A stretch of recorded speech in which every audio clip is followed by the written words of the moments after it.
ദൈവനാമത്തിന് മഹത്വം ഉണ്ടാകട്ടെ. എന്നെ ഈ മീഡിയയിലൂടെ ശ്രദ്ധിക്കുകയും എൻ്റെ വാക്കുകൾ കേൾക്കുകയും ചെയ്യുന്ന എല്ലാവർക്കും യേശുക്രിസ്തുവിൻ്റെ തന്നെ നാമത്തിൽ സ്നേഹവന്ദനം അറിയിക്കുന്നു. ദൈവം നിങ്ങളെല്ലാവരുമായിരിക്കുന്ന സ്ഥാനങ്ങളെ അനുഗ്രഹിക്കുകയും സഹായിക്കുകയും ചെയ്യട്ടെ. ഇന്ന് യോഹന്നാൻ്റെ സുവിശേഷം 5-ാം അധ്യായത്തിലുള്ള ചില കാര്യങ്ങൾ സംസാരിക്കാനായിട്ടാണ് ആഗ്രഹിക്കുന്നത്. യോഹന്നാൻ്റെ സുവിശേഷം 5-ാം അധ്യായത്തിൽ യേശുക്രിസ്തു ബെത്സയിദയിലെ കുളത്തിനരികെയുള്ള ഒരു മനുഷ്യനെ തൻ്റെ വ്യാധിയിൽ നിന്ന് രക്ഷിക്കുന്നതായിട്ട് നമുക്ക് കാണുവാനായിട്ട് സാധിക്കും. ബെഥസ്ദ എന്നും ബെത്സയിദ എന്നൊക്കെ പറയുന്ന ആ കുളത്തിനരികെ ഒരു മനുഷ്യൻ 38 വർഷമായി രോഗിയായി കിടക്കുന്നത് നമുക്കവിടെ കാണാൻ കഴിയും. 38 വർഷം നീണ്ട 38 വർഷം രോഗിയായി കിടക്കുന്ന ആ മനുഷ്യനെ സഹായിക്കുവാനായിട്ട് ആരുമില്ല എന്നുള്ളതാണ് ആ മനുഷ്യൻ്റെ പരാതി. യേശു തൻ്റെ അടുത്തേക്ക് വരുമ്പോൾ യേശുവിനെ അങ്ങനെ ഒരു വ്യക്തിയെ മനസ്സിലാക്കാനായിട്ട് സാധിച്ചു. താൻ 38 വർഷമായിട്ട് അവിടെ കിടക്കുന്നു എന്നുള്ളൊരു അറിവ് കിട്ടി. ആ കുളത്തിനൊരു പ്രത്യേകതയുള്ളത്, അവിടെ ദൂതൻ അതത് സമയങ്ങളിൽ വന്ന് ആ കുളത്തിലെ വെള്ളം കലക്കുമ്പോൾ ആദ്യം ഇറങ്ങുന്ന വ്യക്തി ഏതാണെങ്കിലും അവർ സൗഖ്യം പ്രാപിക്കുമെന്നുള്ളതാണ് ആ കുളത്തിൻ്റെ ഒരു പ്രത്യേകത. അങ്ങനെയെങ്കിൽ കഴിഞ്ഞ 38 വർഷമായിട്ട് ഈ മനുഷ്യൻ അവിടെ ആ കുളത്തിൻ്റെ കരയിൽ തനിക്ക് സൗഖ്യം ലഭിക്കുന്നതും കാത്തു കിടക്കുകയാണ്. പക്ഷെ തനിക്കൊരു പ്രശ്നമുള്ളത്, ദൂതനിറങ്ങി കുളം കലക്കുമ്പോൾ ആദ്യം ഇറങ്ങുന്ന വ്യക്തിയാണ് രക്ഷപ്പെടുന്നത്. തന്നെ ആ സമയത്ത് അങ്ങോട്ട് എത്തിക്കുവാനായിട്ട് ആരുമില്ല എന്നുള്ളതാണ് തൻ്റെ പ്രശ്നം. യേശു തന്നോട് ചോദിക്കുമ്പോൾ താൻ പറയുന്നത്, എന്നെ ആ സമയത്ത് അങ്ങോട്ട് കൊണ്ടുപോകുവാൻ ആരുമില്ല, തന്നെ സഹായിക്കുവാൻ ആരുമില്ല.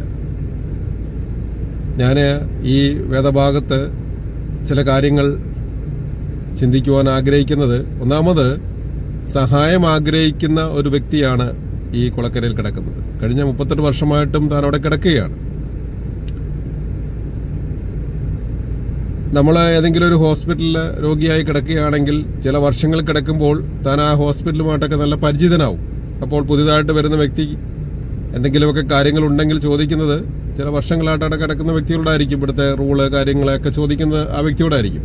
എന്നതുപോലെ 38 വർഷമായിട്ട് കിടക്കുന്ന ഈ വ്യക്തിക്ക് ഈ ദീർഘകാലം കിടക്കുന്നത് കൊണ്ട് പുതുതായിട്ട് വരുന്ന വ്യക്തികൾക്ക് ആവശ്യമായ ഉപദേശം കൊടുക്കുവാനും ഇവിടുത്തെ രീതികൾ എങ്ങനെയാണെന്ന് പറഞ്ഞ് മനസ്സിലാക്കുവാനൊക്കെയുള്ള അറിവുള്ള ഒരു വ്യക്തിയായിരിക്കാനാണ് സാധ്യത.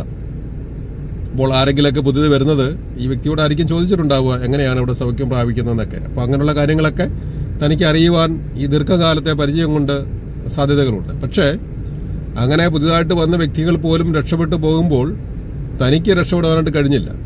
താൻ മുഖാന്തരം ഒരുപക്ഷെ രക്ഷപ്പെട്ടു പോയ ധാരാളം ആളുകളുണ്ടായിരിക്കാം. പക്ഷെ ഇവർക്ക് ആർക്കും ഈ വ്യക്തിയോടൊരു ദയ തോന്നിയില്ല. അവിടുന്ന് സൗഖ്യമായി പോയ വ്യക്തികൾ ധാരാളമുണ്ടല്ലോ. അപ്പോൾ ആർക്കെങ്കിലും ഒരാൾക്ക് തിരിഞ്ഞു നിന്ന് ഈ മനുഷ്യനെ കൂടെ ഒന്ന് സഹായിക്കാമെന്ന് തോന്നാനുള്ള ഒരു മാനസികാവസ്ഥ ഇവിടെ ഉണ്ടായില്ല. ഇന്നും നമ്മുടെ സമൂഹത്തിൽ നമ്മൾ കാണുന്നൊരു കാര്യം അങ്ങനെയാണ്. നമ്മുടെ കൂട്ടുകാരോ സുഹൃത്തുക്കളോ ഒക്കെ ഉണ്ടെങ്കിലും ഒന്നിച്ച് നടക്കുന്ന വ്യക്തികൾ ചിലരൊക്കെ രക്ഷപ്പെട്ടു പോകുമ്പോൾ മറ്റൊരാളെ കൂടെ രക്ഷിക്കണമെന്നുള്ള മനോഭാവം നമുക്കുണ്ടാകാതെ പോകുന്നുണ്ട്. പലരും സഹായം ആഗ്രഹിക്കുന്നു, സഹായത്തിന് അർഹരായ വ്യക്തികളെ സഹായിക്കുവാനുള്ള മനോഭാവം ഇല്ലാതെ പോകുന്ന ഒരു സാമൂഹിക വ്യവസ്ഥ നമ്മുടെ ഇടയിൽ നമുക്ക് കാണാറുണ്ട്. എല്ലായ്പ്പോഴും എല്ലാവരെയും സഹായിക്കാൻ മനുഷ്യർക്ക് കഴിയില്ല എങ്കിൽ പോലും വേണമെങ്കിൽ ചിലരെയൊക്കെ സഹായിക്കാൻ കഴിയുന്ന സാഹചര്യങ്ങളുള്ളവരും അങ്ങനെ ചെയ്യാത്തവരുമായിട്ട് നമ്മുടെ സമൂഹത്തിൽ നമുക്ക് കാണാൻ കഴിയും. എന്നാൽ ചിലരൊക്കെ സഹായിക്കുന്നുണ്ടെങ്കിലും സഹായം എന്നുള്ളത് സഹായിക്കുന്ന വ്യക്തി ഉന്നതനായ വ്യക്തിയെന്നും സഹായം സ്വീകരിക്കുന്ന വ്യക്തി താഴെയുള്ള വ്യക്തി അല്ലെങ്കിൽ കുറച്ചും കൂടെ ഡീഗ്രേഡ് ചെയ്യപ്പെട്ട വ്യക്തി എന്ന നിലയിൽ കാണുന്നത് കൊണ്ടുള്ള അപാകതകളും സമൂഹത്തിലുണ്ട്. ചിലരൊക്കെ സഹായം ചെയ്യുന്നത് അവർക്കൊരു പ്രശസ്തി കിട്ടാൻ വേണ്ടിയിട്ടാണ്. നമ്മളൊക്കെ ചിലപ്പോൾ കാണാറുണ്ട്, സ്കൂൾ തുറക്കുന്ന സമയത്ത് സ്കൂൾ കുട്ടികൾക്ക് പുസ്തകങ്ങളും അങ്ങനെയുള്ള കാര്യങ്ങളൊക്കെ കൊടുത്തിട്ട് അവരുടെ ഫോട്ടോ എടുത്ത് സോഷ്യൽ മീഡിയയിലൊക്കെ ഷെയർ ചെയ്യുന്നതായിട്ടൊക്കെ നമുക്ക് കാണാറുണ്ട്. ഈ കോവിഡിന്റെ കാലത്ത് കിറ്റ് കൊടുത്തിട്ട് ഫോട്ടോ എടുത്ത് കൊടുക്കുന്ന ഒരു സാഹചര്യങ്ങളൊക്കെ നമ്മൾ കണ്ടിട്ടുണ്ട്. അപ്പോൾ അതൊരു പ്രശസ്തിക്ക് വേണ്ടി ചെയ്യുന്നതാണ്. എന്നാൽ ചിലർ സഹായം ചെയ്യുമ്പോൾ അവര് ആദ്യമേ ഒന്നും പറഞ്ഞില്ലെങ്കിലും കുറെ കാലം കഴിയുമ്പോൾ അത് ഞങ്ങൾ പണ്ടിങ്ങനെ ചെയ്തു, അവരെ ഞാനിങ്ങനെ ഹെൽപ്പ് ചെയ്തിരുന്നു എന്നൊക്കെ പറഞ്ഞ് അഭിമാനം കൊള്ളുന്നവരായിട്ട് നമുക്ക് കാണാറുണ്ട്. ചിലരൊക്കെ ഈ സഹായം ചെയ്തു കഴിഞ്ഞാൽ കുറേ കാലം കഴിഞ്ഞാലും താൻ ആരെ സഹായിച്ചോ ആ വ്യക്തി താൻ പറയുന്നതൊക്കെ കേട്ടുകൊള്ളണം, അല്ലെങ്കിൽ തൻ്റെ ജീവിതത്തിൽ എന്തെങ്കിലും ഒരു പുരോഗതിയൊക്കെ ഉണ്ടായാലും ആ സഹായം സ്വീകരിച്ച വ്യക്തി എല്ലാ കാലത്തും ഈ സഹായം കൊടുത്ത വ്യക്തിയുടെ ഒരു അടിമയായ പോലെ ആയിരിക്കണമെന്നൊക്കെ ആഗ്രഹിക്കുന്ന സഹായം ചെയ്യുന്ന വ്യക്തികളുമുണ്ട്. എന്നാൽ എങ്ങനെയൊക്കെ സഹായം ചെയ്യുന്ന വ്യക്തികൾ സമൂഹത്തിലുണ്ടെങ്കിലും പലരും പല നല്ല രീതിയിൽ സഹായിക്കാറുണ്ട്. നിസ്വാർത്ഥമായി സഹായിക്കുന്ന ധാരാളം ആളുകളുണ്ട്. എൻ്റെ ജീവിതത്തിലും ധാരാളം ആളുകൾ എന്നെ പല രീതിയിൽ സഹായിച്ചിട്ടുണ്ട്. ഈ സഹായം എന്ന് പറയുന്നത് എല്ലാം സാമ്പത്തിക സഹായമോ അല്ലെങ്കിൽ മറ്റേതെങ്കിലും രീതിയിലുള്ള മോണിറ്ററി ബെനിഫിറ്റുകളോ ഒന്നുമല്ല ഞാൻ ഉദ്ദേശിക്കുന്നത്. ഇവിടെ സഹായം ആവശ്യമുള്ളത് തന്നെ ഒന്ന് കൂട്ടിയൊന്ന് താഴോട്ട് ആ കുളത്തിലേക്ക് ഒന്ന് ഇറക്കുവാൻ സഹായിക്കാൻ കഴിയുന്ന ഒരു വ്യക്തിയാണ്. അപ്പോൾ സഹായം എന്ന് പറയുന്നത് ഓരോ വ്യക്തികളും വിവിധ മേഖലകളിലാണ് ആവശ്യമുള്ളത്, വിവിധ സാഹചര്യങ്ങളിലാണ്. ഒരു മനുഷ്യനും മറ്റൊരു വ്യക്തിയുടെ സഹായമില്ലാതെ ഈ ഭൂമി ജീവിക്കാൻ കഴിയില്ല. ചിലരൊക്കെ പറയാറുണ്ട് എനിക്ക് ആരുടെയും സഹായം ആവശ്യമില്ലെന്നൊക്കെ പറയാറുണ്ട്. പക്ഷേ ഒരു വ്യക്തിക്കും മറ്റൊരാളുടെ സഹായമില്ലാതെ ജീവിക്കാൻ കഴിയില്ല എന്നുള്ളതാണ് വാസ്തവം. ഏതെങ്കിലുമൊക്കെ തരത്തിൽ മറ്റൊരാളുടെ സഹായം നമ്മൾ തേടേണ്ടതായിട്ട് വരാറുണ്ട്. എന്നാൽ ഈ കാലങ്ങളിൽ അങ്ങനെ ഒരാളെ രോഗിയായിരിക്കുമ്പോൾ അവരെ സഹായിക്കുവാനോ കൂടെ നിന്നിരിക്കുവാനോ വർത്തമാനം പറയുവാനോ ഒന്നും സഹായം ലഭിക്കാത്ത ഒറ്റപ്പെട്ടു പോകുന്ന ധാരാളം ആളുകളുണ്ട്. അതേപോലെ ഒരു വ്യക്തിയാണ് ഈ 38 വർഷമായി കിടക്കുന്ന ഈ വ്യക്തിയും. തന്നെ സഹായിക്കുവാൻ ആരുമില്ല. ആ വ്യക്തിയുടെ അടുത്തേക്കാണ് യേശുക്രിസ്തു തന്റെ ആ പരസ്യ ശുശ്രൂഷയുടെ സമയത്ത് എത്തിച്ചേർന്നത് ഈ വ്യക്തിയുടെ അടുത്തേക്കാണ്. ആ വ്യക്തിയോട് ചോദിക്കുന്ന രണ്ടാമത്തെ ഒരു കാര്യമുണ്ട്, നിനക്ക് സൗഖ്യമാകുവാൻ മനസ്സുണ്ടോ? അപ്പോൾ ഈ സഹായം സ്വീകരിക്കുന്ന വ്യക്തിയുടെ ഒരു മനോഭാവം കൂടെ ഉണ്ട് അവിടെ. നിനക്ക് സൗഖ്യമാകുവാൻ മനസ്സുണ്ടോ എന്ന് യേശു ചോദിക്കുമ്പോൾ അതിനകത്ത് 2 കാര്യങ്ങളുണ്ട്. ഒന്നാമത്തെ കാര്യം, ഞാൻ നിന്റെ ഹൃദയത്തിലേക്ക് വന്ന് നിന്റെ പാപത്തെ ക്ഷമിച്ചു തന്ന് നിന്നെ സൗഖ്യമാക്കുവാൻ ഞാൻ തയ്യാറാണ്, നീ അതിന് തയ്യാറാണോ എന്നുള്ള ഒരു ചോദ്യമാണ്, ഒരു അനുവാദമാണ് യേശുക്രിസ്തു ഈ വ്യക്തിയോട് ചോദിക്കുന്നത്. യേശു വ്യക്തിയോട് അങ്ങനെ അനുവാദം ചോദിക്കുന്ന ഒരു കാരണം, എല്ലാ മനുഷ്യനും പാപികളാണ്. ആ പാപത്തിൽ നിന്ന് രക്ഷപ്പെടുവാൻ ദൈവം ഒരുക്കിയിരിക്കുന്ന ഒരു മാർഗം യേശുക്രിസ്തുവാണ്. പക്ഷേ യേശു ഒരാളുടെയും ഹൃദയത്തിലേക്ക് ഇടിച്ചു കയറി ചെല്ലുകയില്ല. നമ്മുടെ അനുവാദമുണ്ടെങ്കിൽ മാത്രമാണ് യേശുവിന് ആ വ്യക്തിയെ പാപത്തിൽ നിന്ന് രക്ഷിക്കാൻ കഴിയുകയുള്ളൂ. രോഗത്തിൽ നിന്നും പാപത്തിൽ നിന്നും ഒക്കെ രക്ഷിക്കാൻ കഴിയുന്നത് നമ്മുടെ അനുവാദത്തോടു കൂടിയാണ്. എല്ലാ മനുഷ്യനും അവരവരുടെ ഒരു വിൽ പവർ ഉണ്ട്, അവരവർക്ക് തീരുമാനങ്ങൾ എടുക്കുവാനുള്ള സ്വാതന്ത്ര്യം ദൈവം കൊടുത്തിട്ടുണ്ട്. അതുകൊണ്ട് തന്നെ നമ്മൾക്ക് താല്പര്യമുണ്ടെങ്കിൽ മാത്രമാണ് യേശുവിനെ കണ്ടെത്തുവാനായിട്ട് കഴിയുകയുള്ളൂ. അപ്പോൾ എന്നെ കേൾക്കുന്ന വ്യക്തികൾക്ക് യേശുവിനെ രക്ഷകനായി സ്വീകരിക്കണം, അല്ലെങ്കിൽ നിങ്ങളുടെ പാപത്തിൽ നിന്ന് രോഗത്തിൽ നിന്ന് സൗഖ്യം പ്രാപിക്കണമെന്നുണ്ടെങ്കിൽ യേശുവിനോട് നമ്മൾ അനുവാദം കൊടുക്കേണ്ടതുണ്ട്, അല്ലെങ്കിൽ യേശുവിനെ നമ്മൾ സ്വീകരിക്കേണ്ടതുണ്ട്. വാക്കുകൊണ്ട് നമ്മുടെ പ്രവൃത്തി കൊണ്ട് നമ്മൾ ഏറ്റുപറയേണ്ടതായിട്ടുണ്ട്. രണ്ടാമത്തത്, ഏറിയ കാലമായിട്ട് ഈ മനുഷ്യൻ ഇവിടെ കിടക്കുകയാണ്. അപ്പോൾ ഇനി ഒരിക്കലും തനിക്ക് അതിൽ നിന്ന് രക്ഷപ്പെടുവാനുള്ള സാധ്യതയില്ല എന്ന് തോന്നിയത് കൊണ്ട് താൻ അതിൽ തന്നെ അങ്ങനെ അഡ്ജസ്റ്റ് ആയി പോവുകയാണ്. നമ്മൾ ചിലപ്പോഴൊക്കെ നമ്മുടെ ജീവിതത്തിന്റെ സാഹചര്യങ്ങളിൽ നമുക്ക് ഇനി ഒരിക്കലും രക്ഷപ്പെടാൻ കഴിയുകയില്ലെന്ന് ഏറിയ കാലങ്ങൾ കഴിയുമ്പോൾ നമ്മൾ അതിനകത്ത് അങ്ങ് അഡ്ജസ്റ്റ് ആയി പോകും. ഇനിയൊക്കെ ഇങ്ങനെയൊക്കെ സാധിക്കുകയുള്ളൂ, ഇനി ഇവിടെ നിന്നൊന്നും ഒരു മാറ്റം ഉണ്ടാകുകയില്ല എന്ന് ചിന്തിക്കുന്ന ഒരു സാഹചര്യം നമ്മുടെ ജീവിതത്തിൽ വന്നു ചേരുമ്പോൾ നമ്മൾ അതിനോട് അഡ്ജസ്റ്റ് ആയി പോകും. അപ്പോൾ അവിടെ യേശു ചോദിക്കുകയാണ്, നിനക്ക് മനസ്സുണ്ടോ, അതോ നീ അതിനകത്ത് അങ്ങനെ അഡ്ജസ്റ്റായി നീ ഇതുമായിട്ട് താരതമ്യപ്പെട്ട് അങ്ങനെ പോകുവാൻ തയ്യാറാണോ എന്നുള്ളതാണ്. സ്ഥിരമായി ആരെങ്കിലുമൊക്കെ ഓരോ വ്യക്തികളെ സഹായിക്കുകയാണെങ്കിൽ അവർ ആ സഹായം സ്വീകരിച്ച് ആ സഹായം കൊണ്ട് അതുമായിട്ട് അങ്ങനെ ജീവിച്ച് പോകുവാനായിട്ട് ശ്രമിക്കുന്നത് നമുക്ക് സമൂഹത്തിൽ കാണുവാൻ കഴിയും. അതിൽ നിന്ന് അവർക്ക് രക്ഷപ്പെടണമെന്ന് കുറെ കാലം കഴിയുമ്പോൾ ആഗ്രഹമില്ലാതായി പോകും. അപ്പോൾ ഞാൻ ആദ്യം പറഞ്ഞത് സഹായത്തിന്റെ കാര്യമാണല്ലോ. അപ്പോൾ നമ്മളൊരു വ്യക്തിയെ സഹായിക്കുമ്പോൾ സ്ഥിരമായി അവർ സഹായം ഇങ്ങനെ സ്വീകരിച്ചുകൊണ്ടേ ഇരിക്കുമ്പോൾ അത് അവർക്കൊരു ശീലമായിട്ട്, അവർക്ക് ആരോഗ്യമുള്ള വ്യക്തിയാണെങ്കിലും ജോലി കിട്ടുവാനുള്ള സാധ്യതകളുണ്ടെങ്കിലും ചിലപ്പോൾ അവരങ്ങനെ ചെയ്യാതെ പോകുന്നത് നമുക്ക് കാണാറുണ്ട്. എന്നാൽ ഞാൻ എൻ്റെ വ്യക്തിപരമായ അഭിപ്രായത്തിൽ ഞാൻ പറയാറുണ്ട്, ആർക്കെങ്കിലും സഹായം ചെയ്യുകയാണെങ്കിൽ പണം കൊടുത്തല്ല നമ്മൾ സഹായിക്കേണ്ടത്, ആ വ്യക്തിക്ക് പണം ലഭിക്കുവാനുള്ളൊരു മാർഗം നമുക്ക് ഉണ്ടാക്കി കൊടുക്കാൻ കഴിഞ്ഞാൽ, അവർക്കൊരു വിദ്യാഭ്യാസം കൊടുക്കുവാനോ അല്ലെങ്കിൽ അവർക്കൊരു ജോലി നേടിക്കൊടുക്കുവാനോ അല്ലെങ്കിൽ ഒരു വരുമാനത്തിലുള്ള മാർഗം ഉണ്ടാക്കി കൊടുക്കുവാനൊക്കെ കഴിഞ്ഞാൽ സമൂഹത്തിൽ അത് ആ വ്യക്തിക്ക് വലിയ പ്രയോജനം ചെയ്യും. അവർക്ക് കുറച്ചും കൂടി അഭിമാനത്തോടു കൂടി ജീവിക്കുവാനായിട്ട് സാധ്യമാകും. അല്ലാത്ത പക്ഷം നമ്മൾ അവരെ ഒരു പരിധിവരെയൊക്കെ നമ്മളൊരു ഡിഗ്രേഡ് ചെയ്ത് അല്ലെങ്കിൽ എപ്പോഴും ഒരു താഴെക്കടയിൽ അവരെ നിൽക്കുവാനായിട്ട് നമ്മൾ ശ്രമിച്ചുകൊണ്ട് പോകുന്ന പോലെ സമൂഹത്തെ നമുക്ക് അനുഭവപ്പെടാറുണ്ട്. എന്നാൽ ഇവിടെ യേശു ഈ വ്യക്തിയോട് നിനക്ക് സൗഖ്യമാകുവാൻ മനസ്സുണ്ടോ എന്ന് ചോദിച്ചപ്പോഴാണ് താൻ പറയുന്നത്, എനിക്ക് സൗഖ്യമാകുവാൻ മനസ്സുണ്ട്, പക്ഷെ എന്നെ സഹായിക്കുവാൻ ആരുമില്ല. ഇവിടെ ഈ വല്ലപ്പോഴും സീസണുകളിലാണ് ഈ ദൂതൻ വന്ന് ഈ കുളം കലക്കുന്നത്. അതത് സന്ദർഭങ്ങളിൽ കുളം കലക്കുമ്പോൾ അത് കാത്തു നിൽക്കുകയാണ് വ്യക്തികൾ. അങ്ങനെ ആ കാത്തു നിൽക്കുന്ന വ്യക്തികൾ ആദ്യം ചെല്ലുന്ന വ്യക്തിക്കാണ് സൗഖ്യമാകേണ്ടത്. എന്നാൽ യേശു ഇവിടെ ഇനി നീ ഇതൊന്നും കാത്തു നിൽക്കണ്ട, സീസണിലുള്ള ഒരു രക്ഷയ്ക്ക് വേണ്ടിയിട്ടോ ഏതെങ്കിലും ഒരു കാലഘട്ടങ്ങളിൽ നിനക്ക് സൗഖ്യമുണ്ടാകാനായിട്ടോ ഏതെങ്കിലും ഒരു രീതിയിൽ ഏതെങ്കിലും ഒരു പ്രത്യേക അവസ്ഥയിൽ ഏതെങ്കിലും ഒരു ദിവസത്തിന്റെ പ്രത്യേകത കൊണ്ട് നിനക്ക് സൗഖ്യമുണ്ടാകാനായിട്ടോ നീ നോക്കിയിരിക്കേണ്ടതില്ല. ഞാനിതാ നിന്റെ അരികത്തുണ്ട്, ഇപ്പോൾ സൗഖ്യമാക്കിക്കൊള്ളുക എന്ന് പറഞ്ഞുകൊണ്ട് യേശു ആ വ്യക്തിയെ സൗഖ്യമാക്കുകയാണ്. അപ്പോൾ ഇന്ന് നിങ്ങൾ ഒരുപക്ഷെ ഇങ്ങനെ ചിന്തിക്കുന്നുണ്ടാവും, ഏതെങ്കിലും ഒരു പ്രത്യേക കാലഘട്ടത്തിൽ, ഏതെങ്കിലും ഒരു പുണ്യ ദിവസത്തിൽ, അല്ലെങ്കിൽ ഏതെങ്കിലും ഒരു പ്രത്യേക ഒരു പീരീഡിൽ, ഏതെങ്കിലും ഒരു സീസണിൽ മാത്രമേ നിങ്ങൾക്ക് സൗഖ്യവും രക്ഷയും ഉണ്ടാകുകയുള്ളൂ എന്ന് നിങ്ങൾ ചിന്തിക്കുന്നുണ്ടെങ്കിൽ യേശുക്രിസ്തു എല്ലായ്പ്പോഴും നിങ്ങൾക്ക് സമീപസ്ഥനായിട്ടുണ്ട്. നിങ്ങൾ യേശുവിനെ വിളിച്ച് അപേക്ഷിക്കുന്നുവെങ്കിൽ തീർച്ചയായിട്ടും നിങ്ങൾക്ക് നിങ്ങളുടെ പാപബന്ധനങ്ങളിൽ നമുക്ക് സൗഖ്യം ഉണ്ടാകാൻ കഴിയും. അപ്പോൾ തന്നെ രോഗവും ശാരീരികമായ പ്രയാസങ്ങളോ പ്രശ്നങ്ങളോ നിങ്ങളെ അലട്ടുന്ന മാനസിക പ്രശ്നങ്ങളോ ആണെങ്കിലും അതിൽ നിന്നൊക്കെ ഏത് സമയത്തും നിങ്ങൾക്ക് രക്ഷ പ്രാപിക്കുവാനായിട്ട് കഴിയും. അത് യേശുവിനോട് നിങ്ങൾ പറയുക മാത്രമേ ചെയ്യേണ്ടതുള്ളൂ. മറ്റൊന്ന്, മൂന്നാമതായ ഒരു കാര്യം ഇവിടെ ഉള്ളത്, ഇത് യേശു സൗഖ്യമാക്കുന്ന ഒരു ശബത്ത് ദിവസത്തിലാണ്. ഇവിടെ ശബത്ത് ദിവസം എന്ന് പറയുന്നത് പഴയ നിയമ കാലഘട്ടങ്ങളിൽ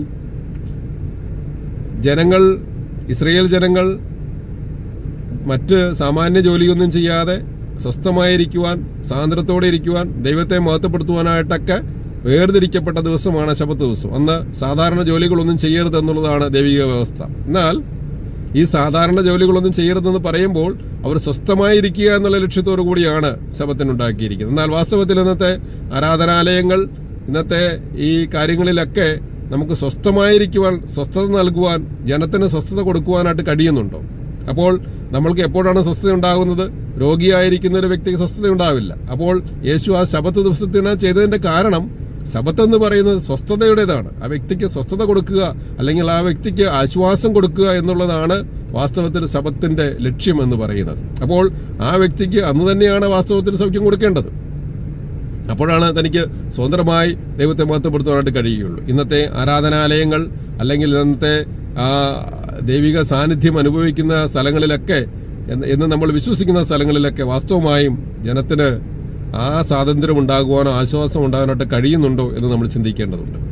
അങ്ങനെ കഴിയുന്നില്ലെങ്കിൽ ആ ഒരു സ്വസ്ഥതയിലേക്ക് പ്രവേശിക്കുവാൻ യേശു എപ്പോഴും തയ്യാറാണ്. നിങ്ങൾക്ക് താല്പര്യമുണ്ടെങ്കിൽ നിങ്ങൾക്കത് ചെയ്യാൻ കഴിയുന്നതാണ്.